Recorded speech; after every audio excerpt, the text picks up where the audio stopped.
الحمد للہ رب العالمین والعاقبۃ للمتقین والصلاة والسلام علی سید الانبیاء والمرسلین قال اللہ تعالی وتبارک فی القرآن المجید والفرقان الحمید بسم اللہ الرحمن الرحیم قل هو اللہ احد اللہ الصمد لم یلد ولم یولد ولم یکن له کفوا احد صدق اللہ مولانا العظیم وصدق رسولہ النبی الکریم الرؤوف الرحیم اللہم نور قلوبنا بالقرآن وزین اخلاقنا بالقرآن وادخلنا الجنة بالقرآن ونجنا من النار بالقرآن قال اللہ تعالی وتبارک فی شان حبیبہ مخبرا وآمرا ان اللہ وملائکتہ یصلون علی النبی یا ایہا الذین آمنوا صلوا علیہ وسلموا تسلیما الصلاۃ والسلام علیک یا رسول اللہ وعلی آلک واصحابک یا حبیب اللہ الصلاۃ والسلام علیک یا رسول اللہ وعلی آلک واصحابک یا محبوب رب العالمین۔ تمام حمد و ثنا تعریف و توصیف اللہ جل مجدہ الکریم کی ذات برکات کے لیے، جو خالق کائنات بھی ہے اور مالک شہنشاہات بھی۔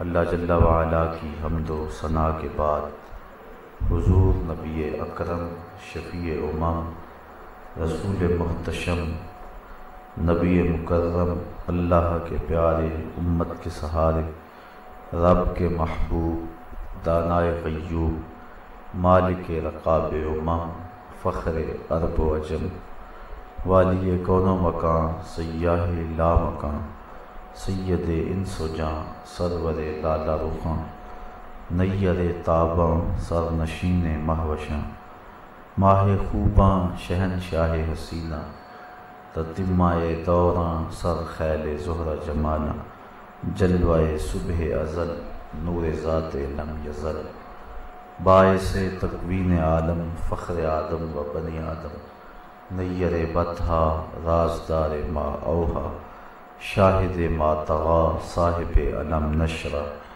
معصوم آمنہ احمد مجتبیٰ حضرت محمد مصطفیٰ صلی اللہ علیہ وسلم کے حضور ناز میں اپنی عقیدتوں ارادتوں اور محبتوں کا خراج پیش کرنے کے بعد معزز محترم محتشم سامعین خواتین و حضرات السلام علیکم ورحمۃ اللہ وبرکاتہ۔ اللہ نے زندگی میں ایک بار پھر ہمیں ماہ صیام شہر نور رمضان المبارک کی برکتوں سے مالا مال کیا ہے۔ اس خوش نصیبی پر اور فیروز بختی پر میں آپ سب کو بصمیم قلب مبارکباد پیش کرتا ہوں۔ اللہ اس کی برکتیں ہم سب کو نصیب فرمائے۔ اس ماہ نور کے دامن میں اتنے اجالے اور اتنی روشنیاں ہیں کہ اگر ہم چاہیں تو ہمارے من روشنیوں سے مالا مال ہو سکتے ہیں۔ اللہ تعالیٰ نے اس مہینے کی صورت میں ہمارے اوپر اپنی کرم نوازیوں اور الطاف و منن نچھاور کی۔ اس ماہ نور کی ہر شب، ہر دن، ہر ساعت اور ہر گھڑی بخششوں اور رحمتوں کا مجدہ لیے جلوہ فراز ہوتی ہے۔ اس شہر نور کی برکتوں سے من کے میل دھلتے ہیں، روحوں کو تازگی، فرحت اور اجالے نصیب ہوتے ہیں۔ خوش نصیب ہیں وہ لوگ جو اس ماہ منور کی برکتوں سے فائدہ حاصل کر کے اپنے اندر کی روشنی کا ساماں کرتے ہیں۔ ہمارے دو دشمن ہیں جو ہمیں جادہ مستقیم سے ہٹانے کے لیے ہر وقت برسر پیکار ہیں۔ ایک شیطان اور دوسرا نفس۔ نفس شیطان سے بھی بڑا دشمن ہے، بلکہ شیطان کو شیطان بنانے والا نفس ہے۔ جب اس نے انکار سجدہ کیا تو اس وقت اس نے کہا تھا انا خیر منہ، میں بہتر ہوں، اس لیے میں تیرے شاہکار کو سجدہ نہیں کر سکتا۔ تو انکار پر اکسانے والا شیطان کا نفس تھا جو شیطان کو شیطان بناتا ہے، حالانکہ اس نے کائنات کے گوشے گوشے پہ سجدے کیے تھے، لیکن اس کی انانیت نے، اس کے تکبر نے اور اس کے نفس کی سرکشی اور تمرد نے اس کو راندہ درگاہ بنا دیا۔ ایک بزرگ تھے، ساری زندگی ان کی زبان پر کبھی لفظ میں نہیں آیا۔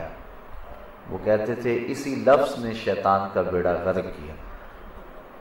کوئی شخص کہنے لگا کہ میں جاتا ہوں اور یہ لفظ ان کی زبان پر میں لے کر کے آؤں گا۔ بزرگ تشریف فرما تھے، کہنے لگا حضرت میں دور سے سفر کر کے آیا ہوں، ایک مسئلہ پوچھنا چاہتا ہوں۔ فرمایا پوچھئے۔ عرض کی شیطان کو کس چیز نے برباد کیا تھا؟ خیال تھا کہیں گے کہ میں نے، تو میں کہوں گا کہ دیکھو یہ لفظ آ گیا نا ان کی زبان پہ۔ کہا بتائیے شیطان کو کس چیز نے برباد کیا تھا؟ فرمانے لگے نماز کا وقت قریب ہے، نماز پڑھ لیں گے تو پھر اس پہ بات کریں گے۔ نماز ہو گئی، سلام پھرا، خود ہی فرمانے لگے کسی نے پوچھا تھا کہ شیطان کو کس شے نے برباد کیا؟ کس نے پوچھا تھا؟ ایک سمت سے اٹھ کے کھڑا ہو گیا، حضور میں نے۔ کہا اسی شے نے اسے برباد کر دیا۔ تو یہ انانیت، یہ تکبر، یہ سرکشی، یہ تمرد شیطان کو شیطان بنانے والا ہے۔ تو دو دشمن ہیں ہمارے، ایک نفس اور ایک شیطان۔ اکیلی جان ان دو دشمنوں کے نرغے میں ہے، اور وہ ہمیں جادہ مستقیم سے ہٹانے کے لیے دن رات تگ و دو میں ہیں، جد و جہد کر رہے ہیں، ہمارے من کو غلیظ اور گندا کرنے کے لیے کوشاں ہیں۔ اس نفس اور اس شیطان کی وجہ سے ہم لوگ اپنے رب سے دور ہٹ جاتے ہیں۔ حضرت پیر مہر علی شاہ علیہ رحمہ فرماتے ہیں نفس پلیت پلیت چا کیتا اسی اصل پلیت تا نہ سے۔ اس نفس نے ہمارا بیڑا غرق کیا اور ہمیں یہاں لا کھڑا کیا، ورنہ ہم تو پاک تھے۔ اقبال کہتا ہے تیرا جوہر ہے نوری پاک ہے تو، فروغ دیدہ افلاک ہے تو، تیرے سید زبوں افرشتہ و حور کے شاہین شہ لولاک ہے تو۔ ہم تو پاک تھے، ہم تو ستھرے تھے۔ میاں صاحب علیہ رحمہ بھی فرماتے ہیں چٹی چادر پھمڑا والی تے داغ نہ لامی جڑیاں، پھر نہ آکھی حشر دہاڑے حال ربا کی بنیا۔ تو ہمارے ضمیر کی چادر صاف تھی، سفید تھی، کوئی داغ نہیں تھا، کوئی دبا نہیں تھا، لیکن نفس نے ہمارا بیڑا غرق کر دیا۔ شیطان شامل ہوا، دو دشمن تنہا جان پھنس گئے، لیکن اللہ کا کرم ہوا، جب ماہ سیام آیا دو دشمنوں سے ایک دشمن کو باندھ دیا گیا، زنجیروں میں جکڑ دیا گیا۔ اب ہمارا مقابلہ صرف نفس سے رہ گیا۔ ماہ سیام کا چاند طلوع ہوتے ہی مسجدوں کے دروازے کھل گئے، اور جنہیں جمعۃ المبارک کی نماز بھی نصیب نہیں تھی وہ بھی پنجگانہ نماز کی حاضری کے لیے مسجد میں نظر آتے ہیں۔ یہ شیطان کے بند جانے کی وجہ سے ایک رکاوٹ تھی جو دور ہوئی اور لوگوں کا رخ اللہ کے گھر کی طرف ہوا، لیکن اس کے باوجود بھی کم تولا جا رہا ہے، کم ناپا جا رہا ہے۔ نظر کی بدکاری ہے، خیال، وسوسے اور سوچوں کی ناپاکیزگی کا طوفان ہے، یہ نفس موجود ہے۔ شیطان بند گیا، نفس موجود ہے۔ جو نیکیوں کی طرف رغبت ہوئی وہ شیطان کے بند جانے کی وجہ سے ہوئی، اس کے باوجود بھی گناہ ہو رہے ہیں، یہ نفس کی موجودگی کی دلیل ہے۔ دو دشمن تھے، ایک دشمن باندھ دیا گیا، اب ہمارا مقابلہ 1 to 1 ہے۔ اگر ہم اس موقع پہ اپنے نفس کی سرکوبی کر لیتے ہیں اور نفس امارہ کو نفس مطمئنہ میں بدل لیتے ہیں تو پھر شیطان چھٹ کر بھی ہمارا کچھ نہیں بگاڑ سکے۔ لیکن اگر ہم روزے بھی رکھتے رہے، نمازیں بھی پڑھتے رہے، تسبیح و تحلیل میں بھی مشغول رہے، لیکن نفس سے چھٹکارا حاصل نہ کر پائے تو پھر مہینے کے بعد ہماری وہی حالت ہوگی جو اس مہینے سے پہلے ہماری حالت تھی۔ بزرگ کہتے ہیں کہ اگر کنواں پاک کرنا ہو تو پانی نکالنے سے پہلے جو اس میں کتا گرا ہوا ہے پہلے اس کو نکالیں۔ یہ دل کنواں ہے، نفس کتا ہے۔ اگر ہم ڈول کے ڈول نکالتے رہے لیکن اس کتے کو درمیان سے نہ نکالا تو کنواں کبھی بھی پاک نہیں ہوگا، یہ دل کا کنواں پلید ہی رہے گا۔ اگر دل کو اور من کو ستھرا کرنا چاہتے ہو تو اس نفس کی پلیدی سے جان چھڑانے کی کوشش کرو۔ شیطان بندھا ہوا ہے، نفس سے جان چھڑا لو، پھر اس کے بعد ماہ سیام کا مہینہ آپ کے لیے تقوی کا نور لیے جلوہ فراز ہے، من کی روشنیوں کا سامہ نصیب ہوگا۔ آئیے میں اور آپ کوشش کریں کہ اس ماہ پر نور کے حسین لمحوں کو، صبحوں اور شاموں کو، راتوں اور دنوں کو اپنے رب کے حضور سجدہ ریزیاں کر کے، اپنے نفس کے خلاف عملی جہاد کر کے، اپنے باطن کے تزکیے اور اپنی روح کے تصفیے کا ساماں کرے۔ اللہ مجھے آپ کو اپنی رحمتوں اور کرم نوازیوں کا حصار نصیب فرمائے۔ حسب سابق امثال بھی رمضان المبارک کے عشرہ اول کے دامن سے چھنتا ہوا نور حاصل کرنے کے لیے 10 روزہ فہم دین کورس شگن میرج ہال میں حسب روایت آج سے شروع کیا جا رہا ہے۔ مقصود تہذیب نفس، باطن کی صفائی، روح کی پاکیزگی، فکر و شوق کی بالیدگی اور حضور علیہ السلام کی نور نور باتوں سے اپنے اندر کو اجلا اور پاک کرنا ہے۔ نہ تو علم کا زور دکھلانا مقصود ہے، نہ خطابت کا تنتنا، اور نہ ہی کسی شخص کو استدلال کے زور پہ مغلوب کرنے کا کوئی منصوبہ ہے۔ ایک درد مند دل کی ایک آرزو ہے کہ اللہ امت مسلمہ کو وہی کھویا ہوا مقام عطا کر دے۔ بٹکے ہوئے آہو کو پھر سوئے حرم لے چل، اس شہر کے خوگر کو پھر وسعت صحرا دے۔ میں بلبل نالا ہوں اس اجڑے گلستاں کا، تاثیر کا سائل ہوں محتاج کو داتا دے۔ ہو سکتا ہے میرے ٹوٹے پھوٹے لفظ دلوں کے اضطراب کا علاج بن جائیں، اور میرا تھکا تھکا لہجہ اور دھیما دھیما میرا انداز کسی کے زخموں کا پھاہا بن جائے۔ اسی امید پر ایک طویل سفر کر کے ہر روز آپ کے حضور حاضر ہونے کا منصوبہ میں نے ترتیب دیا ہے۔ آپ جس شوق و وارفتگی کے ساتھ صبح تشریف لائے، مجھے آپ کے وقت کے ایک ایک لمحے کی قدر رہے گی، اور میں چاہوں گا کہ تھوڑے وقت میں زیادہ سے زیادہ باتیں آپ کے گوش گزار کروں۔ اللہ تعالیٰ میری زبان پر کلمت الحق جاری فرمائے۔ توحید باری تعالیٰ، ایمان اور تقاضے، اس حوالے سے آج کچھ گفتگو آپ کے گوش گزار کرنی ہے۔ اللہ تعالیٰ مجھے اس عنوان سے انصاف کرنے کی توفیق عطا فرمائے۔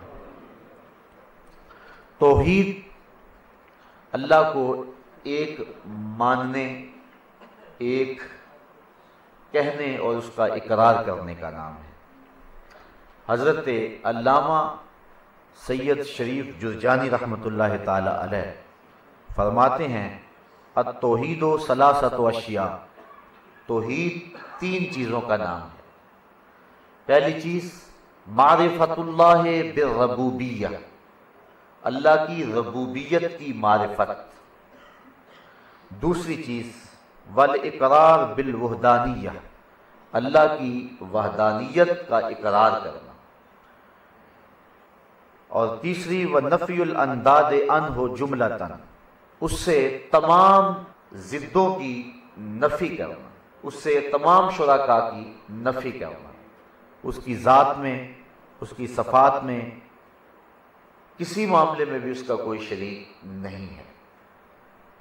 تو توحید جب ان تین چیزوں کا نام ہے تو اس کے متضاد جو تین چیزیں ہوں گی انہی کو پھر شرک قرار دیں گے۔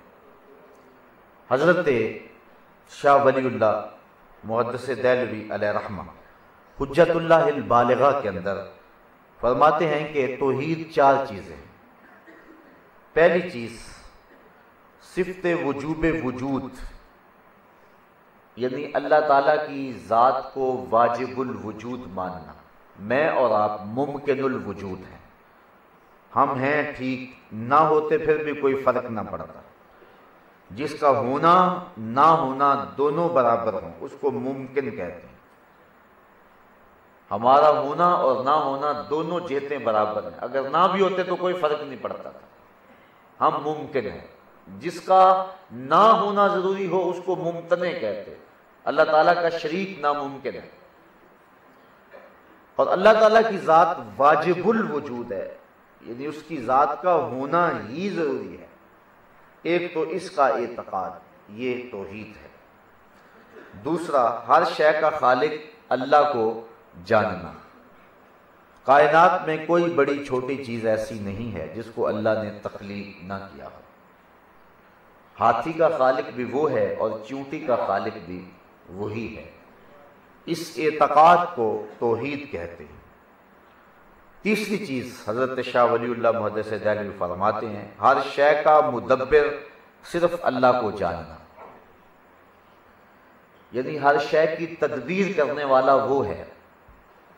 گو اس نے بہت سارے لوگوں کی ذمہ داریاں مختلف کاموں میں لگائے ہیں، لیکن تدبیر اس کے ہاتھ میں ہے۔ مشرکین مکہ وہ کہتے تھے کہ تدبیر بتوں کے ہاتھ میں ہے، اللہ تعالیٰ کے وجود کا وہ انکار نہیں کرتے تھے، لیکن تدبیر بتوں کے ہاتھوں میں مانتے تھے۔ یہ ہندو جو بت پرست ہیں، ہماری ہمسائیگی میں بستے ہیں، یہ بھی تمام معبودوں کے ایک معبود کو مانتے ہیں اور اس کے قائل ہیں، لیکن بتوں کو ساتھ شریک مانتے ہیں، اس لیے وہ موحد نہیں ہوتے ہیں۔ مشرکین مکہ کہتے تھے کہ یہ بت اللہ کے بیٹے ہیں، اللہ کی بیٹیاں ہیں، اس کے معاملے میں شریک ہیں اور یہ خود تدبیر کرتے ہیں۔ یہ منافی توحید ہے۔ چوتھی چیز اللہ کے سوا کسی کو مستحق عبادت نہ جانے، ایک سیکنڈ کے کروڑویں حصے کے برابر بھی کوئی شخص عبادت کا مستحق نہیں ہو سکتا۔ حضرت آدم علیہ السلام کو جو سجدہ کیا تھا فرشتوں نے، وہ سجدہ عبادت نہیں تھا، وہ سجدہ تحیت تھا۔ دوسرے لفظوں میں اس کو تعظیمی سجدہ کہہ سکتے۔ یہ پچھلی شریعتوں میں جائز تھا، ہماری شریعت میں وہ بھی جائز نہیں ہے۔ اب کسی کو عبادت کا مستحق سمجھتے ہوئے سجدہ کرنا شرک ہے، کفر ہے، اور اگر کوئی کسی کو عبادت کا مستحق نہیں سمجھتا اور تعظیماً سجدہ کرتا ہے تو ہماری شریعت میں یہ بھی حرام ہے، من وجہ شرک ہے، کہ دیکھنے والے کو یہ محسوس ہوگا کہ شاید یہ سے پوج رہا ہے۔ حد رکوع تک کسی کے لیے جھک جانا ہماری شریعت میں یہ بھی جائز نہیں ہے۔ الانحناء للسلطان او لغیرہ مکروہ، کسی بادشاہ کے لیے یا کسی اور کے لیے رکوع تک جھکنا ہماری شریعت کے اندر جائز نہیں ہے، اور اگر عبادت کی نیت سے جھکے گا تو کفر ہوگا، لیکن اگر محض تعظیم کے لیے جھکے گا تو پھر بھی جائز نہیں ہے۔ اگر کسی کے لیے قیام کیا جائے تعظیماً ہماری شریعت میں وہ جائز ہے، لیکن اگر عبادت کے لیے قیام کیا جائے تو پھر جائز نہیں ہے۔ کوئی شخص آئے اس کے استقبال میں کھڑا ہونا یہ حضور کے طریقے سے ثابت ہے۔ حضرت سعد آئے تو ان کی قوم کو حضور نے کہا قوموا لسیدکم، اپنے آقا کے لیے اٹھ کے کھڑے ہو جاؤ، ان کا استقبال کرو۔ تو یہ حضور علیہ السلام نے ترغیب دی ہے۔ تو قیام تعظیمی وہ شریعت مصطفیہ میں جائز ہوا، لیکن قیام عبادت کے لیے کسی بھی شریعت میں کبھی بھی جائز نہیں رہا۔ یہ بات ذہن میں رکھیں، جتنی بھی شریعتیں ہوئی ہیں اور جتنے بھی نبی آئے ہیں، ان سب کے جو بنیادی عقائد ہیں وہ ایک ہی رہے ہیں۔ 70 امتیں ہوئی ہیں اور حضور علیہ السلام کی امت 70 کے عدد کو پورا کرنے والی ہے۔ 313 رسل ہوئے ہیں، 4 کتابیں اور 100 صحیفے نازل ہوئے، اور لاکھ کے قریب انبیاء علیہ السلام جلوہ فراز ہوئے۔ ان سب کی جو بنیادی تعلیمات ہیں وہ ایک ہی ہیں، اس میں سر منہ بھی فرق نہیں ہے۔ احکام میں فرق آتے رہے لیکن اعتقادات جو بنیادی ہیں وہ ایک ہی رہے۔ تو کسی دور میں کبھی بھی اللہ کے علاوہ ایک سیکنڈ کے لیے بھی کسی کو سجدہ روا نہیں رہا ہے۔ حضرت آدم علیہ السلام کو جو فرشتوں نے سجدہ کیا تھا، یا حضرت یوسف علیہ السلام جب تخت پہ جلوہ فراز تھے اور انہوں نے جو بچپنے میں خواب دیکھی تھی کہ 11 ستارے، ایک چاند اور ایک سورج مجھے سجدہ کر رہے ہیں، اور ان کی جب تعبیر دیکھی اور ان کی رشتے میں خالہ، ان کے والد گرامی حضرت یعقوب علیہ السلام اور ان کے 11 بھائی جب ان کے سامنے سجدہ ریز ہوئے تو وہ سجدہ تعظیمی تھا، سجدہ تحیت تھا۔ آج ہمارا تحیت کیا ہے؟ السلام علیکم، یہ ہے تحیت المسلم۔ جب ایک مسلمان دوسرے مسلمان کو ملے تو کہے السلام علیکم۔ کوئی کلام، کوئی گفتگو کرنے سے پہلے السلام علیکم کہے، اس کا معنی ہے کہ تیری سلامتی ہو، اور وہ بھی آگے جواباً کہے وعلیکم السلام، کہ تجھے بھی سلامتیاں ہوں۔ یہ ایک مومن ملاقات کرتے ہی دوسرے مومن کو ضمانت دیتا ہے کہ تیری عزت، تیرا مال، تیری آبرو، اس کو میری طرف سے کوئی خطرہ نہیں ہے، میں تجھے سلامتی دیتا ہوں۔ اور وہ کہتا ہے میرے بھائی اگر تو سلامتی دیتا ہے تو میں بھی سلامتی دیتا ہوں تجھے، میری طرف سے تجھے کوئی خطرہ نہیں ہوگا۔ یہ منافقت ہے کہ زبان سے السلام علیکم کہے اور نیچے سے جڑیں کاٹے۔ وہ کیا کسی نے کہا تھا کہ دوست ہوتا نہیں ہر ہاتھ ملانے والا، یہ منافقت کا انداز ہے۔ جب مومن کہتا ہے السلام علیکم، زمین بدل جائے، آسمان بدل جائے، سورج اپنی رفتار اور اپنا مدار بدل لے، چاند چاندنی دینا چھوڑ دے اور ستاروں کی روشنی ختم ہو جائے، لیکن مومن جب یہ عہد کرتا ہے اور یہ وعدہ دیتا ہے اپنے بھائی کو السلام علیکم، اس وعدے سے منحرف نہیں ہو سکتا۔ تو السلام علیکم کا معنی ہے تجھے سلامتی ہو، یہ ہے تحیت المسلم۔ لیکن اس دور میں تحیت سجدہ کرنا تھا، تو فرشتوں نے سجدہ کیا حضرت آدم علیہ السلام کو، اور وہ بھی حضرت قاضی ثناء اللہ پانی پتی تفسیر مظہری میں لکھتے ہیں کہ اصل بات یہ تھی کہ حضرت آدم کی پیشانی میں محمد عربی کا نور چمک رہا تھا، یہ سجدہ اس نور کو ہو رہا تھا، اور یہ سجدہ ایک تعظیمی تھا۔ تو میری گفتگو کا مقصد یہ ہے کہ جو سجدہ عبادت ہے وہ کسی شریعت میں کبھی بھی ایک تھوڑے اور قلیل لمحے کے لیے بھی جائز نہیں ہوا ہے، یہ بات ذہن میں رکھیں۔ چونکہ انبیاء علیہ السلام کی جو بنیادی جو تعلیمات ہیں وہ بالکل جو ہے ان میں کوئی فرق نہیں ہوتا ہے۔ تو اللہ کے علاوہ کسی کو مستحق عبادت نہ جانے۔ حضرت شاہ ولی اللہ محدث دہلوی علیہ رحمہ فرماتے ہیں یہ 4 چیزیں توحید ہیں۔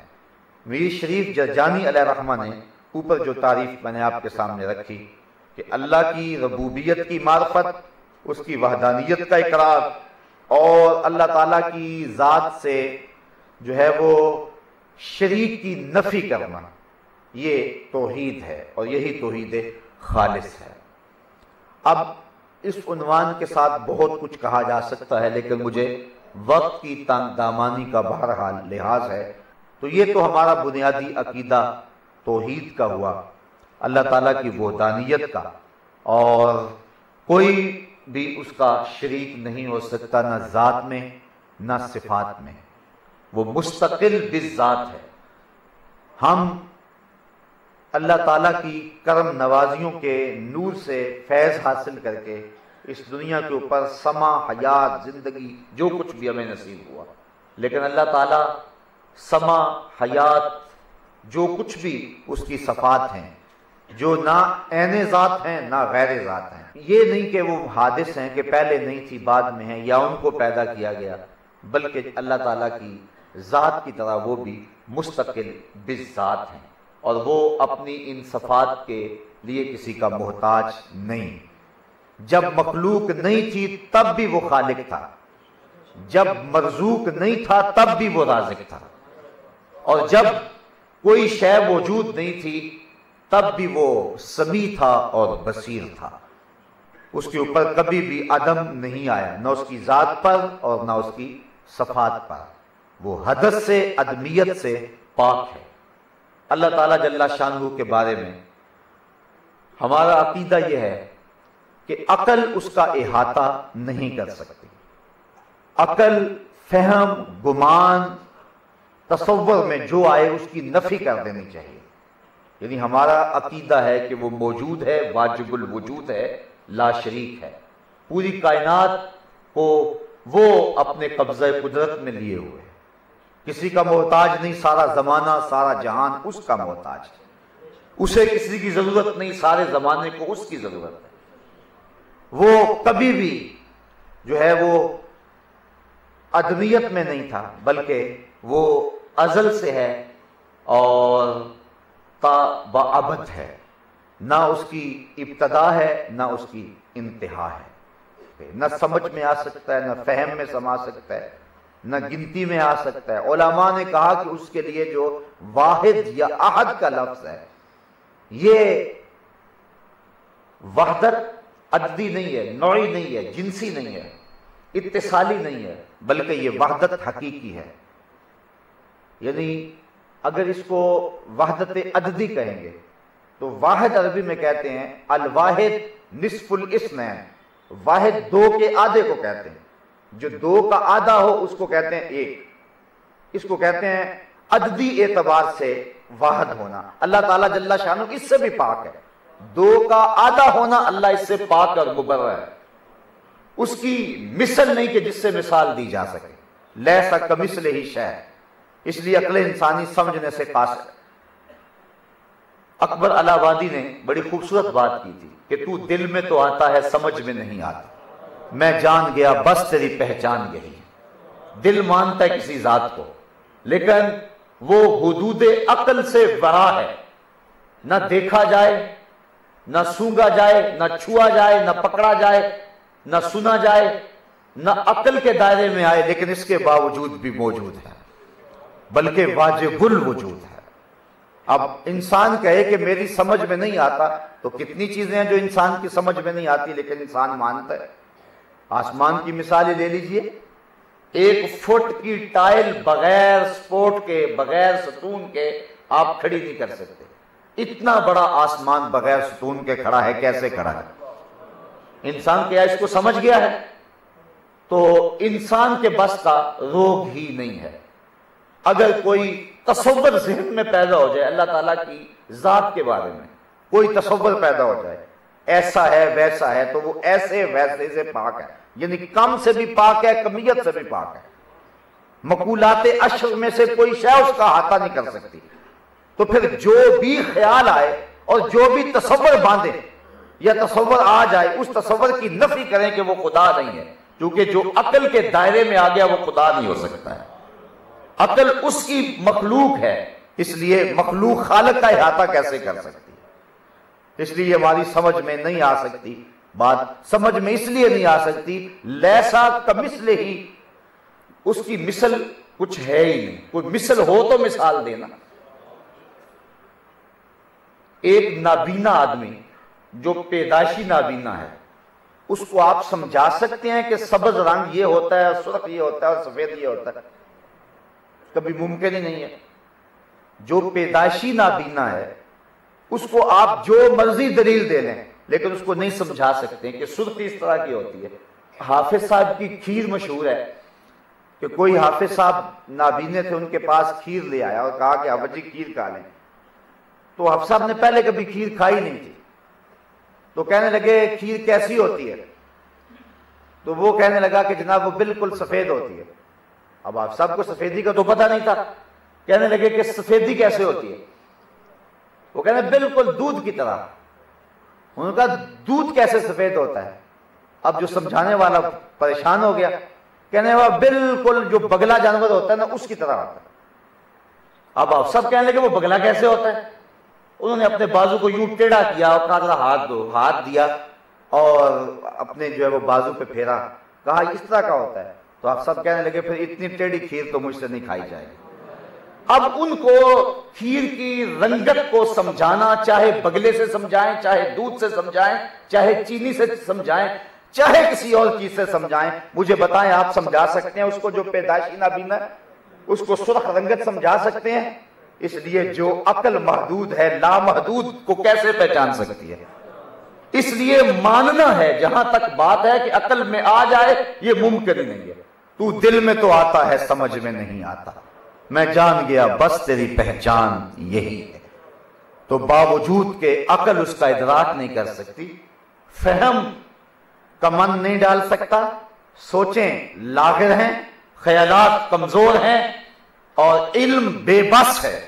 حضرت سیدنا صدیق اکبر رضی اللہ تعالیٰ عنہ فرماتے ہیں العجز عن ادراکہ ادراک، انسان جب چل چل کے تھک جاتا ہے اور پھر کہتا ہے میری بس، کہا یہی اس کو پا لینا ہے، یعنی اس کے ادراک سے عاجز آ جانا یہی اس کا ادراک ہے۔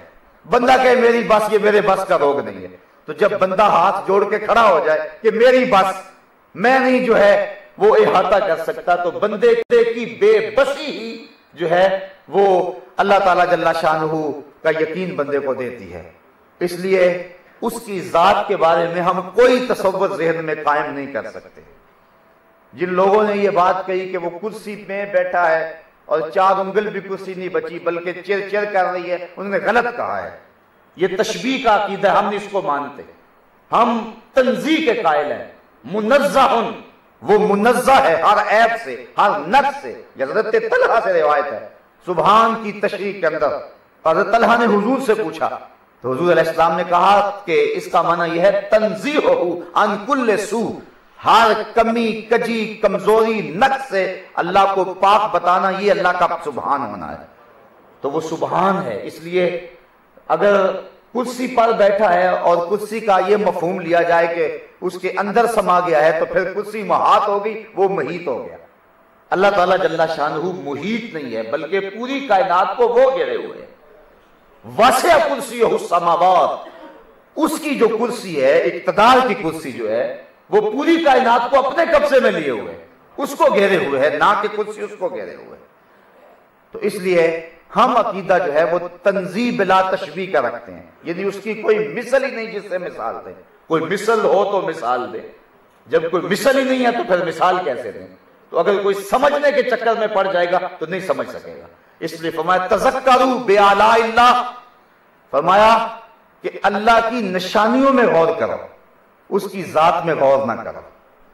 اگر ذات میں غور کرنے لگ جاؤ گے تو بے بسی کے علاوہ کچھ نہیں ہوگا۔ اس لیے نشانیوں کو غور کرو، یہ سورج کیسے طلوع ہوتا ہے، یہ غروب کیسے ہوتا ہے، یہ مدار سے کیوں نہیں ہٹتا، یہ آسمان بغیر ستون کے کیوں کھڑا ہوا ہے، یہ پہاڑوں کی صلابت، یہ زمین کا بچھونا، یہ پھوٹتے ہوئے جھرنے، یہ بہتی ہوئی ندیاں، یہ پیچ و تاب کھاتے ہوئے پہاڑی سلسلے، یہ رنگ و نور کی دنیا، یہ کائنات، یہ آفاق و انفس کے اندر چھپے ہوئے دلائل۔ قرآن میں اللہ فرماتا افلا ينظرون الى الابل کیف خلقت، عرب والو تم تو اونٹوں سے تمہارا پالا ہے، اونٹ کو ہی دیکھ لو تمہیں خدا یاد آ جائے گا۔ اس کو کیسے ہم نے بنایا ہے، ذرا غور تو کرو، اس اونٹ کی خلقت پہ غور کرو، تو اس کی نشانیوں میں غور کریں گے، اس کی ذات میں غور و تدبر نہیں کریں گے۔ اگر ذات میں کریں گے تو گمراہ ہو جائیں گے۔ اس لیے اس کی ذات تو سمجھ سے بالاتر ہے، نشانیوں سے پتہ چلے گا۔ انسان اپنی ذات میں دیکھے تو کیا کچھ رکھا گیا ہے، یہ انگوٹھے کا نشان ہی دیکھ لے۔ حضرت آدم علیہ السلام سے لے کر قیامت تک آنے والے آخری انسان، 2 اشخاص کے نشانے انگوٹھا کی لکیریں نہیں ملتی آپس میں۔ ایک درخت پہ کروڑ پتے لگے ہوئے ہیں، ان کو کمپیوٹر پہ لے آئیں اور ان کا نقشہ لیں، وہ کروڑ پتے آپس کے اندر، اس کے اندر جو ریشیاں وہ نہیں ملیں گے۔ انسان کی زبان پہ پھیلے ہوئے پٹھے ہیں۔ انسان کو اللہ تعالیٰ نے باقی اعضاء دیے ہیں۔ انسان کا جو دل ہے، وہ کہتے ہیں اگر اس دل کا کمپیوٹر تیار کیا جائے، اس دماغ کا جو انسان کو اللہ نے دیا ہے، تو نیو یارک شہر سے بڑا ایک شخص کے دماغ کا کمپیوٹر بنے، یہ اللہ نے ایک شخص کے اندر اتنا بڑا سسٹم لگا دیا ہوا ہے۔ تو اگر انسان ان نشانیوں کی طرف غور کرے تو اس کو پا لے گا، اور اگر ذات میں تفکر کرنے لگ جائے تو پھر بے بسی ہوگی، تھک کے عقل کا گھوڑا گر جائے گا۔ نہار جا کے مرکب تواں تاختن کہ جہاں سفر بائدن داختن۔ شیخ سعدی فرماتے ہیں ہر جگہ گھوڑے پہ بیٹھ کے نہیں جایا جا سکتا، جب پہاڑی علاقہ آ جائے اور چٹانیں آ جائیں اور چوٹی پہ چڑھنا پڑے تو پھر گھوڑا لنگڑا کے گر پڑتا ہے، پھر اوپر سے لٹکی ہوئی رسی کو تھام کے جانا پڑتا ہے۔ تو سعدی فرماتے ہیں جہاں تک عقل کا گھوڑا دوڑتا ہے دوڑاتے رہو اس کو، لیکن جب یہ مقام آ جائے پھر گھوڑے کو پھینک دو اور عشق کی کمان تھام لو، پھر تمہیں منزل نصیب ہوگی۔ تو اللہ تعالیٰ جل شانہ ذات صفات میں منزہ ہے، کوئی اس کا شریک نہیں ہے، وہ پوری کائنات کا متصرف حقیقی ہے، پوری کائنات اس کے قبضے قدرت میں ہے، موت و حیات کا وہ مالک بھی ہے، خالق بھی ہے، اگر چاہے تو آنے واحد کے اندر چشم زدن میں پوری دنیا کو ختم کر دے، اور چاہے تو چشم زدن کے اندر پوری کائنات کو تخلیق کر دے، اس کے لیے مشکل نہیں ہے۔ اللہ تعالیٰ جل شانہ اپنی قدرت کاملہ کے تحت جتنی بھی چیزیں آتی ہیں ان پہ قادر ہے۔ یہ بات میں اس لیے کہہ رہا ہوں کہ جو چیزیں تحت قدرت ان پہ قادر ہے، کہ جو چیزیں تحت قدرت نہیں ہیں تو اللہ تعالیٰ اس پہ قادر نہیں ہے، تو اس کا یہ مطلب نہیں ہے کہ اللہ تعالیٰ جل شانہ میں کمزوری ہے، بلکہ ان چیزوں میں تحت قدرت نہیں تھی اس لیے ان کی تخلیق نہیں ہو سکی۔ اس کی مثال دوں، کیا اللہ تعالیٰ ایسا پتھر پیدا کر سکتا ہے جس کو خود بھی نہ اٹھا سکے؟ اتنا بڑا پتھر پیدا کر دے کہ جس کو خود بھی نہ اٹھا سکے، کیا کر سکتا ہے؟ اگر وہ پیدا کرنے پہ قادر ہے تو پھر وہ قادر ہونے کے باوجود اس پتھر کو اٹھانے سے عاجز ہوگا، اور اگر کوئی ایسا پتھر نہیں ہو سکتا تو پھر کہیں گے آپ قادر نہیں ہے۔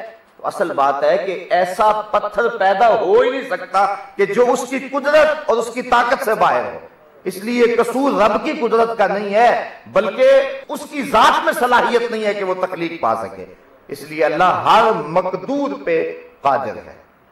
ہر وہ شے جس چیز میں نقص ہو، عیب ہو، کمی ہو، اللہ تعالیٰ کی طرف اس کی نسبت نہیں کرے گا۔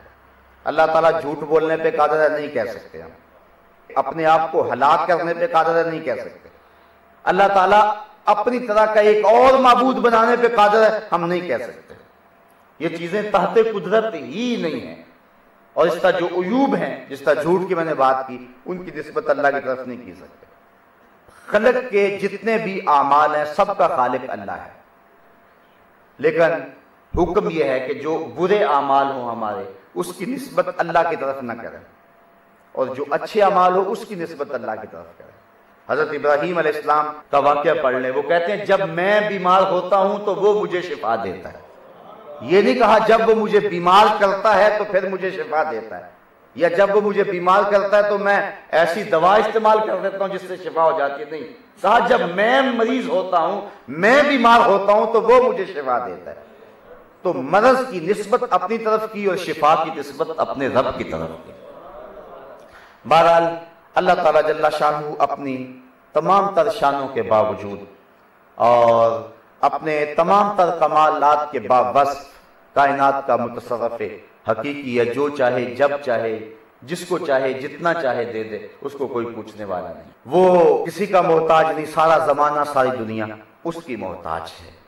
یہ ہے ہمارا توحید کے بارے میں ہمارا جو ایمان اور اعتقاد ہونا چاہیے۔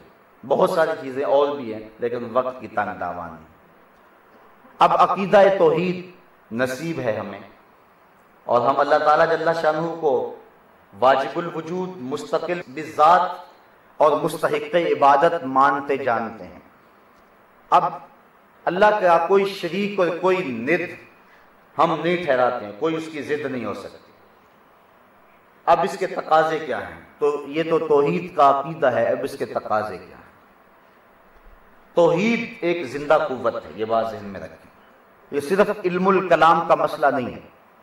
ہمارے استاد فرمایا کرتے تھے کہ یہ توحید سمجھنے سمجھانے والی بات نہیں ہے، یہ تو پینے اور پلانے والی بات ہے۔ تو توحید جو ہے یہ ایک زندہ قوت کا نام ہے، اور توحید کا نور جب ایک بندے کو نصیب ہوتا ہے تو اس کے تقاضے ہیں اور اس توحید کے نور کا ظہور ہے جو بندے سے ہوتا ہے. یعنی توحید کے عقیدے سے پختگی جب انسان پاتا ہے، اس کا ایک فائدہ اور ایک ثمرہ یہ ہوتا ہے کہ وہ اللہ کے علاوہ کسی سے نہیں ڈرتا ہے. یہ توحید کا فیضان ہے. اگر توحید راسخ ہے، اگر عقیدہ توحید مضبوط ہے اور یہ یقین ہے کہ ہر شے کا مدبر متصرف حقیقی اللہ ہی ہے، اس کے چاہنے سے ہوتا جو کچھ ہوتا، اس کی مرضی کے بغیر ایک پتہ بھی جنبش نہیں کر سکتا، یہ اگر یقین ہے، موت و حیات اس کے ہاتھ میں ہے، عزت و ذلت اس کے ہاتھ میں ہے، اگر یہ یقین ہے تو پھر انسان کسی بندے سے نہیں ڈرے گا، وہ کسی سے خوف زدہ نہیں ہوگا، اس کے سینے میں صرف خوف اپنے رب کا ہوگا. یہ توحید کا لازمی نتیجہ ہے. توحید کا جو عقیدہ ہے وہ ہم سے تقاضا کرتا ہے کہ ہمارے سینے میں اللہ کے علاوہ کسی اور کا ڈر موجود نہ ہو. حضرت شیخ سعدی شیرازی فرماتے ہیں، میں رود بال کے جنگل میں کھڑا تھا، ایک شخص آیا، شیر کے اوپر سوار ہے، ہاتھ میں اس نے سانپ کا کوڑا پکڑا ہوا ہے. میرے پاس آ کر کے اس نے جو ہے وہ اپنی سواری کو جو شیر کی صورت میں تھی روکا. جب میں نے اس کو دیکھا تو میں ڈر گیا. تو وہ ہنس کے کہنے لگا، سعدی ڈر گئے ہو؟ میں نے کہا بات ڈرنے والی ہے، ایک شیر اور ہاتھ میں سانپ کا کوڑا. تو وہ بزرگ مسکرا پڑے، کہا سعدی تو خدا کا ہو جا، خدا کی ساری خدائی تیری ہو جائے گی. تو یہ نہیں ہو سکتا کہ انسان کو توحید کا نور نصیب ہو جائے اور پھر غیر اللہ کا ڈر اس کے سینے میں رہے. عقیدہ توحید کمزور ہوگا تو انسان غیر اللہ سے ڈرے گا، کبھی کسی کی قوت سے ڈرے گا، کبھی کسی کے وسائل سے ڈرے گا، کبھی کسی کی دولت سے مرعوب ہو جائے گا، کبھی کسی کے اسلحے سے مرعوب ہو جائے گا. انسان مرعوب رہے گا، مرعوبیت کی زندگی گزارے گا اگر عقیدہ توحید کمزور ہوگا. اور اگر عقیدہ توحید مضبوط ہوگا تو سامنے 1000 کا لشکر بھی ہو اور یہ شخص اپنے ہاتھ میں ٹوٹی ہوئی تلوار رکھتا ہے، پھٹے ہوئے کپڑے رکھتا ہے، آلات حرب و ضرب نہیں ہے، لیکن 1000 سے ٹکرا جائے گا، اس کا خوف اس کے سینے میں نہیں بیٹھ سکتا ہے، چونکہ اس کو یہ امید ہے کہ میرے ساتھ اللہ کا کرم ہے اور میرے ساتھ جو ہے وہ اللہ کی مدد ہے. یہ اذعان اور یہ یقین اس شخص کو کمزور نہیں ہونے دے گا اور غیر اللہ کا خوف اس کے سینے سے نکال دے گا. یہ توحید کا ایک تقاضا ہے. توحید کا دوسرا تقاضا اور یہ بنیادی تقاضا ہے، جب استحقاق عبادت صرف اللہ کو حاصل ہے، اللہ کے علاوہ کوئی عبادت کا مستحق نہیں ہے، اور یہ عقیدہ توحید کا لازمہ ہے. اگر یہ چیز شامل نہیں ہوتی ہمارے اعتقادات میں تو ہمارا عقیدہ توحید ہے ہی نہیں. اگر یہ عقیدہ شامل نہیں ہے کہ اللہ کے علاوہ کوئی بھی مستحق عبادت نہیں ہے، صرف کوئی مستحق عبادت ہے، تو جب یہ یقین ہے اور اذعان ہے تو پھر تقاضا ہوا عقیدہ توحید کا کہ ہم اللہ کے علاوہ کسی کی عبادت نہ کریں اور اپنی پیشانی کو اس کی حضور جھکا دیں، نہ تو اس کی عبادت سے انکار کر سکیں، نہ سستی برت سکیں، اور نہ کسی اور کی عبادت کر سکیں. یعنی اللہ کی عبادت کریں اور شرک میں کبھی بھی مبتلا نہ ہوں. یعنی شرک فی العبادت، یعنی کسی اور کو عبادت میں ہم شریک نہیں ٹھہرا سکتے، چاہے جتنا بھی جلیل القدر کوئی شخص کیوں نہ ہو. یہ توحید کا تقاضا ہے. یہ پیشانی اللہ نے سجدے کے لیے بنائی ہے اور اپنے حضور جھکنے کے لیے بنائی ہے. اگر یہ پیشانی اس کے حضور جھکتی رہے گی تو پھر کسی اور کے آگے نہیں جھکے گی. اقبال نے اس لمبے فلسفے کو 2 لفظوں میں بیان کر دیا: ایک سجدہ جسے تو گراں سمجھتا ہے، 1000 سجدے سے آدمی کو دیتا ہے نجات. اقبال کہتا ہے اس کے سامنے جھک جا، پھر تجھے کسی اور کے سامنے جھکنا نہیں پڑے گا، ورنہ در در پہ ٹھوکریں تیرا مقدر ہوں. سویر سے لے کر شام تک کس کس کو سلوٹ کرتا پھرے گا، اس سے بھی یاد تعلق رکھنے چاہیے، اس سے بھی ہونے چاہیے، اس سے بھی ہونے چاہیے. کس کس کو سلوٹ مارتا پھرتا ہے، کس کس کے سامنے تو سجدہ ریزیاں کرتا پھرتا ہے. اگر اس ایک کے حضور جھک جائے گا تو پھر تجھے کسی اور کے حضور جھکنے کی ضرورت نہیں ہوگی. وہ ایک سجدہ تجھے 1000 سجدوں سے نجات دے دے گا. یہ توحید کا لازمہ ہے اور توحید کا تقاضا ہے کہ ہم اللہ ہی کی عبادت کریں اور اللہ کے علاوہ ہماری پیشانی کسی اور کے آگے نہ جھکنے پائے. یہ پیشانی اللہ نے بنائی ہی اپنے حضور جھکنے کے لیے، بلکہ اللہ تعالیٰ نے پوری کائنات کے اندر جتنی بھی مخلوقات بنائی ہیں ان کی عبادتوں کے مختلف طریقے ہیں. سارے طریقے انسان کی عبادت میں جمع کر دیے۔ درخت قیام میں، چوپائے رکوع میں، مینڈ کے تشہد میں، اور حشرات الارض وہ سجدے میں، اللہ نے انسان کی عبادت میں قیام بھی رکھ دیا، رکوع بھی رکھ دیا، تشہد بھی رکھ دیا اور سجدے بھی رکھ دیے، کیونکہ یہ اشرف المخلوقات ہے۔ اس کی عبادت تمام مخلوقات کی عبادتوں کی جامع ہونی چاہیے۔ تو اللہ تعالیٰ نے حضرت انسان کو اپنے لیے بنایا اور قرآن میں واضح طور پہ فرمایا کہ ہم نے انسان اور جن کو اپنی بندگی کے لیے پیدا کیا۔ زندگی آمد برائے بندگی، زندگی بے بندگی شرمندگی۔ ہماری تخلیق کا مقصد ہی اللہ تعالیٰ جل شانہ کی عبادت کرنا ہے۔ اللہ تعالیٰ فرماتا ہے والذی خلق لکم ما فی الارض جمیعا، زمین میں جو کچھ ہے اے انسان میں نے تیرے لیے پیدا کیا۔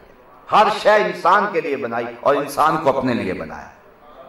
جو چیزیں اس کے لیے بنائی ہیں اس نے کوتاہی تو نہیں کی۔ سورج اس کو روشنی دینے کے لیے بنایا گیا ہے، کبھی سورج نے اپنا مدار بدلا؟ چاند اس کے آنگن میں چاندنی بکھیرنے کے لیے پیدا کیا گیا، کبھی چاند نے اپنی کرنیں اس سے سمیٹی؟ تارے اس کو چھاؤں دینے کے لیے اور اس کے پھلوں میں رس بھرنے کے لیے بنائے گئے، کبھی ستاروں نے جو ہے وہ اپنے مزاج کو بدلا؟ اس کو جو بھی اس کے لیے اللہ تعالیٰ نے بنایا ہے وہ اپنی ڈیوٹیاں دے رہا ہے، اور جو مقصد تھا اس کی تخلیق کا یہ اس مقصد سے انحراف کرتا ہے۔ مالک اتنا کریم ہے، کبھی نہیں کہتا سورج کو، وابڈا والے تو 3 مہینے بل نہ دے تو میٹر کاٹ لیں گے، لیکن اللہ نے کبھی نہیں کہا سورج تیری دھوپ اس کے آنگن میں نہیں جانی چاہیے، یہ مجھے سجدہ نہیں کرتا۔ کبھی چاند کو نہیں کہا کہ تو اس کے آنگن میں چاندنی نہ بکھیرنا، یہ نافرمان ہے۔ کبھی نسیم صبح کو نہیں کہا کہ تیرے جھونکے اس گھر کا طواف نہ کریں، اس لیے کہ یہ میرا نافرمان ہے۔ اسے ہوائیں بھی پہنچ رہی ہیں، اسے پانی بھی پہنچ رہا ہے، بارش بھی اس کو مسلسل مل رہی ہے، سورج اور چاند کی چاندنی اور دھوپ اور تمازت اور حدت اور گرمی بھی اس کو پہنچ رہی ہے، درخت اس کے لیے پھل بھی دے رہے ہیں، زمینیں اس کے لیے سونا بھی گر رہی ہیں، پوری کائنات اس کی خدمت میں لگی ہو، وہ انکار کرے یہ اقرار کرے۔ اللہ کہتا ہے کہ ان کی ڈیوٹی میں نے لگائی ہے، یہ اپنی ڈیوٹی سے منحرف نہیں ہوں گے۔ یہ انسان نکما ہے، اشرف المخلوقات ہو کے اپنے رب کے حضور سجدہ ریزی بھی اس کو توفیق نہیں ہوتی۔ تو یہ توحید کا تقاضا ہے کہ اللہ ہی کی عبادت کی جائے اور شرک سے اجتناب کیا جائے۔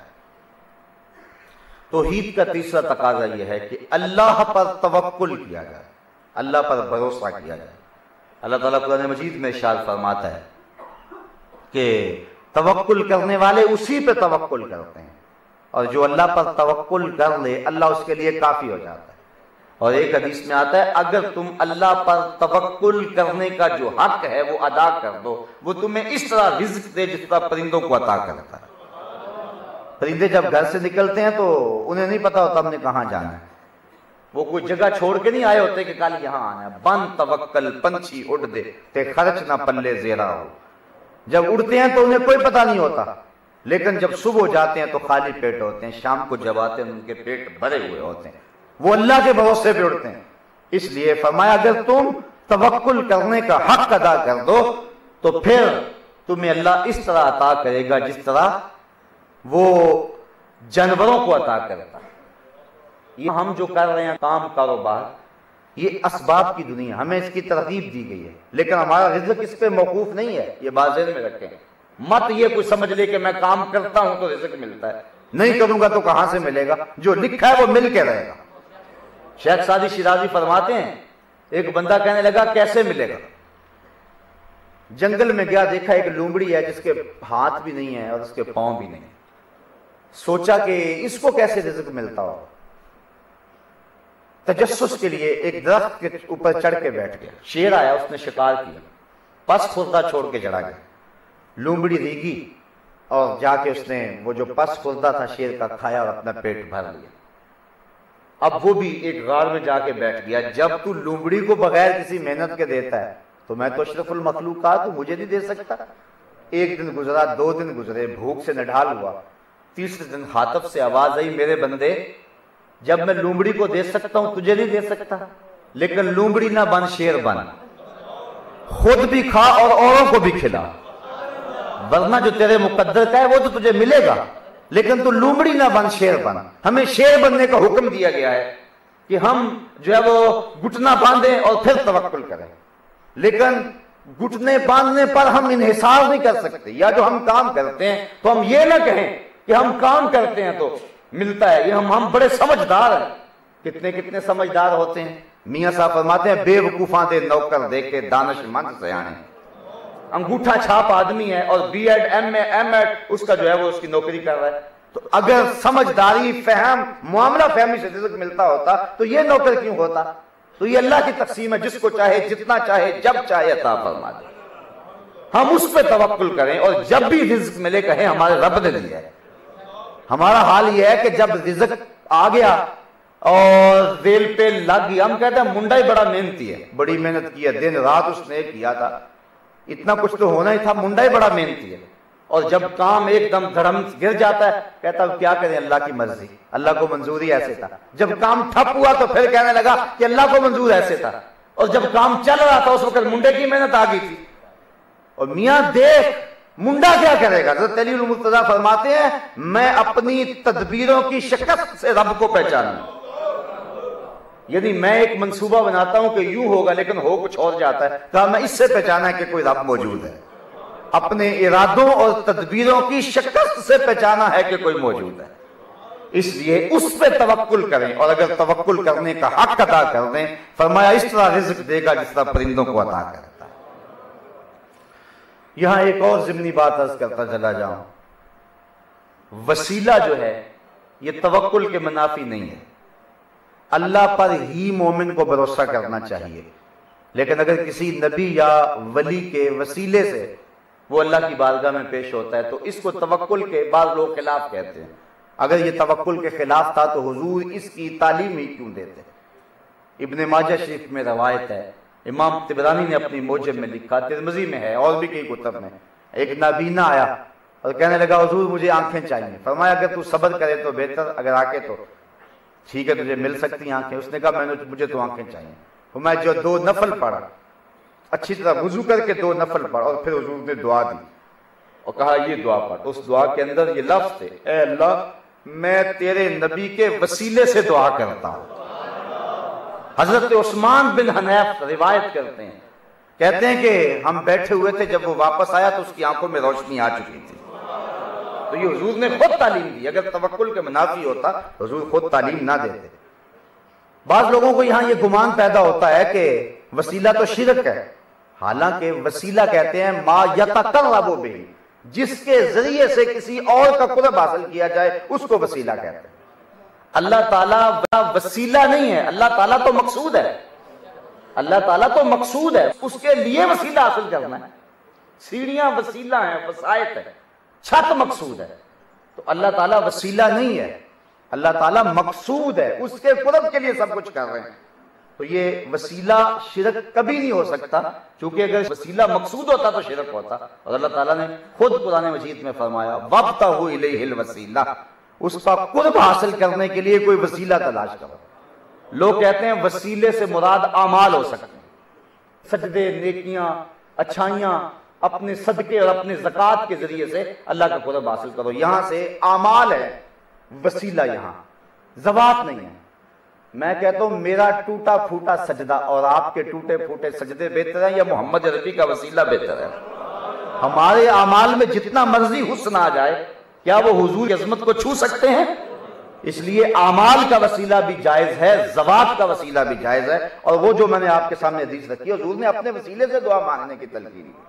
اور ایک اور روایت کے لفظ ہیں، حضرت عمر فاروق رضی اللہ تعالیٰ عنہ اپنے دور خلافت کے اندر خطبہ دے رہے تھے، کسی نے کہا کہ حضور بارش نہیں ہو رہی، دعا مانگو۔ حضرت عباس بن عبد المطلب بیٹھے ہوئے تھے، انہوں نے کہا اللہ ہم تیری بارگاہ میں تیرے نبی کے چچا کے وسیلے سے دعا مانگتے ہیں۔ اور پھر جب انہوں نے یہ دعا مانگی تو اللہ نے چھم چھم بارش بھی نازل فرما دی۔ حضرت فاطمہ بنت اسد رضی اللہ تعالی عنہ حضور کی چچی لگتی ہے، حضرت علی المرتضیٰ کی والدہ ماجدہ، جب ان کی تدفین کرنے لگے تو حضور علیہ السلام ان کی قبر میں اترے اور پھر دعا کی، اے اللہ میری ماں کی بخشش کر دے، میرے وسیلے سے اور میرے سے قبل جتنے نبی ہوئے ہیں ان کے وسیلے سے۔ تو توکل کے منافی وسیلہ نہیں ہے، بلکہ اللہ کا قرب پانے کا یہ بھی ایک مؤثر ذریعہ ہے بہرحال اس عنوان سے پھر لمبی کبھی گفتگو ہو. الحب للہ والبغض للہ، جس سے بھی پیار کریں اللہ کے لیے اور جس سے بھی نفرت کریں اللہ کے لیے، یہ تقاضا ہے. اگر یہ معیار زندگی کا مسلمان کا بن جائے تو زندگی کا حسن نصیب ہو جائے گا. الحب للہ والبغض للہ، میں آپ سے پیار کروں تو اللہ کے لیے، آپ میرے سے پیار کریں تو بس اللہ کے رضا کے لیے، پھر رنگ ہی کوئی اور ہوگا. بلکہ حضور فرماتے ہیں وَرَجُلَانِ تَحَابَا فِي اللَّهِ اجْتَمَعَ عَلَيْهِ وَتَفَرَّقَا إِلَيْهِ، دو آدمی جب آپس میں ملے اللہ کے لیے ملے، جدا ہوئے تو اللہ کے لیے ہوئے. فرمایا قیامت کے دن جب کوئی سایہ نہیں ہوگا، اللہ ان دونوں کو اپنے عرش کا ٹھنڈا سایہ عطا فرمائے. توحید کا تقاضا یہ ہے کہ رب سے مانگا جائے، کیونکہ جب وہ ہمارا حاجت مند نہیں، ہم اس کے حاجت مند ہیں. وہ الصمد ہے، بے نیاز ہے. جو سورہ اخلاص جس کو سورۃ التوحید بھی کہتے ہیں، اس کا مضمون اللہ الصمد، وہ بے نیاز ہے، ہم محتاج ہیں، ہم نے اس سے مانگنا ہے، ہمیں اس سے مانگنا چاہیے. بلکہ حضور فرمایا اگر تمہارے جوتے کا تسمہ بھی گم ہو جائے تو وہ بھی اللہ سے مانگو. اللہ اکبر. اور مجھے بڑی خوبصورت بات یاد آ گئی. ایک شاعر ہوا ہے عرفی، وہ کہتا ہے عرفی تو میندیش ز غوغائے رقیباں، آواز سگاں کم نہ کنند رزق گدا. جب گدا مانگنے کے لیے آتا ہے نا گداگر، تو اس کے پیچھے کتے لگ جاتے ہیں. تو عرفی اپنے انداز میں کہتا ہے کہ عرفی تو پریشان نہ ہو، یہ کتوں کا شور گدا کے رزق کو کم نہیں کرے گا. یہ عرفی کا ایک انداز ہے. لیکن ایک اور شاعر نے حد کر دی، وہ عرفی سے ہٹ کر بات کرتا ہے. وہ کہتا ہے لوگوں آؤ تمہیں میں بتاؤں کہ کتے اور فقیر کا جھگڑا کیا ہے. کہتا ہے کتا فقیر کو کہتا ہے اللہ کا در چھوڑ کے غیروں کے در پہ کیوں جا رہا ہے، اللہ کا در چھوڑ کے غیروں کے در پہ کیوں جا رہا ہے. یہ ہے کتے اور فقیر کا جھگڑا. تم اور سمجھ رہے ہو لیکن جھگڑا یہ ہے. کتا کہتا ہے رب کا در چھوڑ کے غیروں کے در پہ کیوں جا رہا. اپنے رب سے مانگا جائے وہ تمہاری جھولیاں بھر دے گا. ان ربکم حیی کریم یستحیی من عبدہ اذا رفع یدیہ ان یردہما صفرا. تمہارا رب حیا کرنے والا کریم ہے، بندے جب اس کے سامنے ہاتھ پھیلا کے دعا مانگتے ہیں اللہ فرماتا مجھے شرم آتی ہے اٹھے ہوئے ہاتھوں کو خالی کیسے موڑ دوں. اس نے جب مجھ سے ہی مانگا ہے، اگر میں نے بھی نہ دیا تو اور تو کوئی در ہی نہیں ہے جس در پہ جائے. ساری رات بت کے آگے ہاتھ جوڑے. زلیخا کہتی ہے یا صنمی یا صنمی، اے میرے خدا، اے میرے صنم، اے میرے بت. ساری رات گزر گئی، راتیں گزر گئی، دن گزرتے گئے، بالوں میں چاندی اتر آئی، حسن ظاہر ہو گیا، بڑھاپے کے آثار چہرے پہ جھریاں. روزانہ بت کے آگے ہاتھ جوڑ کے کہتی یا صنمی یا صنمی، اے میرے بت، اے میرے بت. ایک دن رات کا پچھلا پہر ہے، بت کے آگے ہاتھ جوڑے کہتے یا صنمی یا صنمی. نیند کا آیا جھٹکا، زبان کھا گئی پل، کہنے لگی یا سامادی یا سامادی، اے میرے سمد، اے میرے سمد. کہا جبریل یوسف کے گھوڑے کا رخ موڑ دے، ملا دے یوسف اسے. یا اللہ یہ تجھے تو نہیں پکار رہی، یہ تو بت کو پکار رہی ہے، زبان بل کھا گئی ہے. تو یا سانامی کی بجائے یا سامادی کے لفظ آ گئے ہیں. کہا جبریل اتنا عرصہ ہوا بت کو پکارتے، اس نے کوئی جواب نہیں دیا. آج جیسے بھی ہوا میرا نام تو لیا ہے، اگر میں نے بھی جواب نہ دیا میرے اور بت میں فرق کیا ہوا؟ پھر جاؤ موڑ دے رخ حضرت یوسف کے گھوڑے کا، ایسے ملا دے یوسف، اس نے آج مجھے پکارا تو ہے نا. تو اس لیے اس سے مانگو جو جھولیاں بھرتا ہے. دنیا والوں سے مانگو گے تو اکتا جائیں گے. دنیا والے ایسے ہیں مانگے تو ناراض ہوتے ہیں، اللہ نہ مانگے تو ناراض ہوتا ہے. قل ما یعبأ بکم ربی لولا دعاؤکم، محبوب فرما دو اگر نہیں مانگو گے تو وہ بھی پرواہ نہیں کرے گا. اس لیے تم مانگو میں تمہاری جھولیاں بھرتا رہوں. یہ تقاضا ہے توحید کا کہ اس سے مانگو تمہاری جھولیاں بھر دے گا. باقی کچھ لوگ غلط فہم میں مبتلا ہو گئے کہ ولیوں اور نبیوں کی چوکھٹ پہ لوگ کیوں جاتے ہیں. میاں ولیوں کی چوکھٹ اور نبیوں کی چوکھٹ پہ جاتے ہیں تو مانگنے اللہ سے جاتے ہیں، ان کے وسیلے سے مانگتے ہیں. اور اگر نام محمد کا وسیلہ ہوگا کرم اور دوبالا ہوگا. ہم سمجھتے ہیں اس وسیلے سے مانگیں گے تو کرم اور دوبالا ہوگا.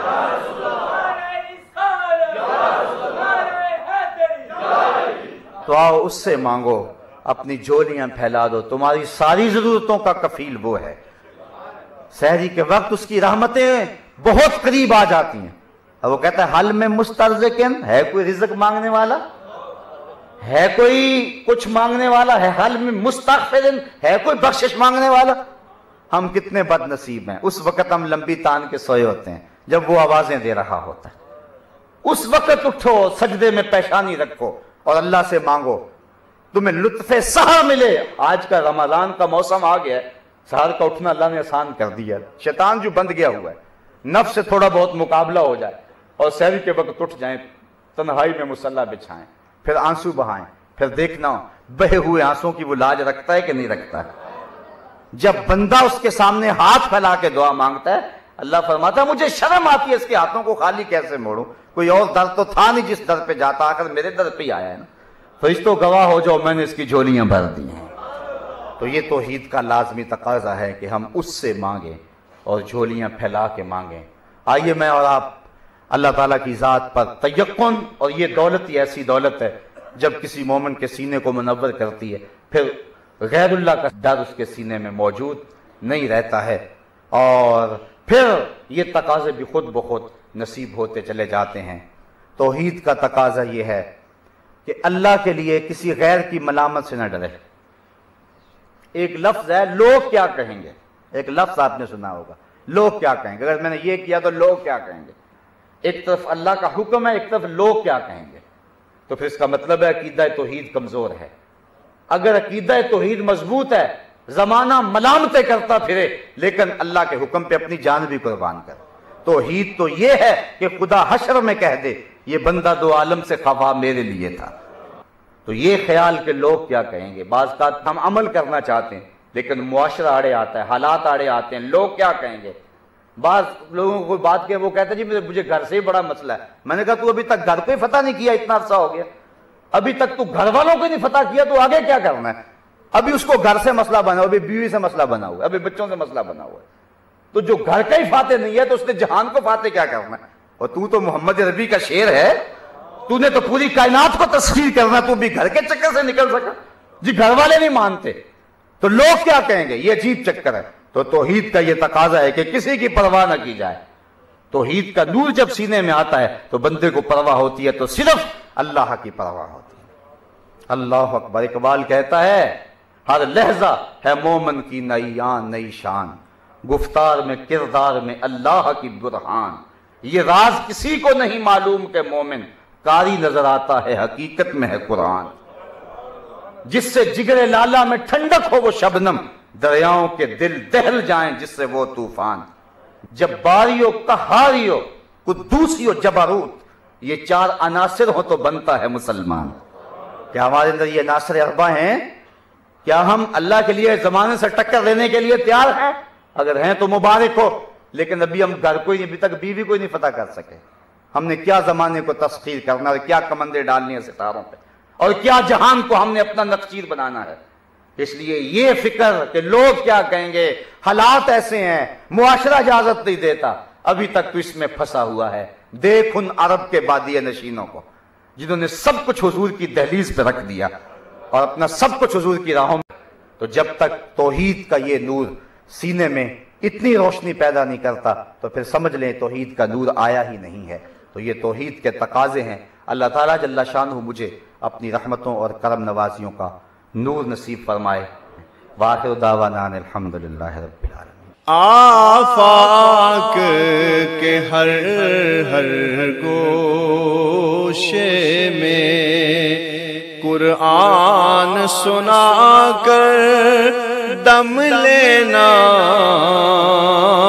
اب رکنا نہیں، اب تھمنا نہیں، فردوس میں جا کر